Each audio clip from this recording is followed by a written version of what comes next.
যে কোনো পরিস্থিতিতে আইনের শাসন সমুন্নত রেখে দুর্নীতির বিরুদ্ধে দৃঢ় অবস্থান নেয়া পুলিশের নৈতিক কর্তব্য বলে মন্তব্য করেছেন পুলিশ মহাপরিদর্শক আলী হোসেন ফকির।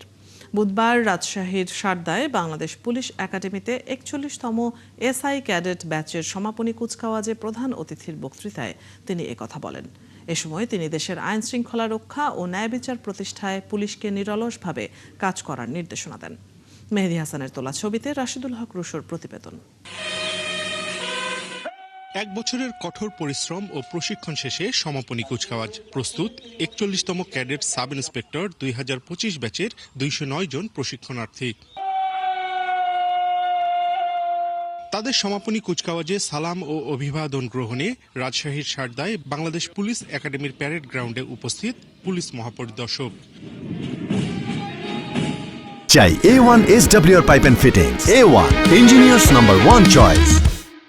এ সময় তিনি নবীন পুলিশ কর্মকর্তাদের পেশাদারিত্ব, আন্তরিকতা, নিষ্ঠা ও দায়িত্বশীলতার সঙ্গে কর্তব্য পালনের নির্দেশ দেন।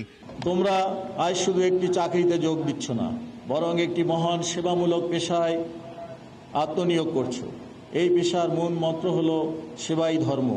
মানুষের পাশে দাঁড়ানো, বিপদে আপদে সহায়তা করা, ন্যায় বিচার প্রতিষ্ঠা করা, এই মূল্যবোধ ধারণ করিয়েই এগিয়ে যেতে হবে। জনগণের আস্থা ও ভালোবাসাই বাংলাদেশ পুলিশের সবচেয়ে বড় শক্তি।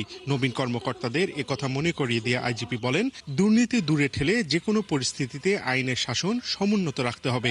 পাশাপাশি বিশ্বের সাথে তাল মিলিয়ে আধুনিক পুলিশ হিসেবে নিজেদের গড়ে তোলার নির্দেশ দেন তিনি। মনে রাখতে হবে, জনগণের আস্থা ও ভালোবাসাই হলো মানুষের সবচেয়ে বড় শক্তি।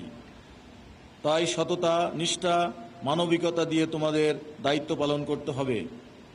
যে কোনো পরিস্থিতি আইনের শাসন সমুন্নত রাখা, দুর্নীতির বিরুদ্ধে দৃঢ় অবস্থান নেওয়া তোমাদের নৈতিক কর্তব্য। এর আগে প্রশিক্ষণে বিভিন্ন বিষয়ে শ্রেষ্ঠত্ব অর্জনকারীদের হাতে পুরস্কার তুলে দেন আইজিপি। রাশিদুল হক রুশো, ৭১, রাজশাহী।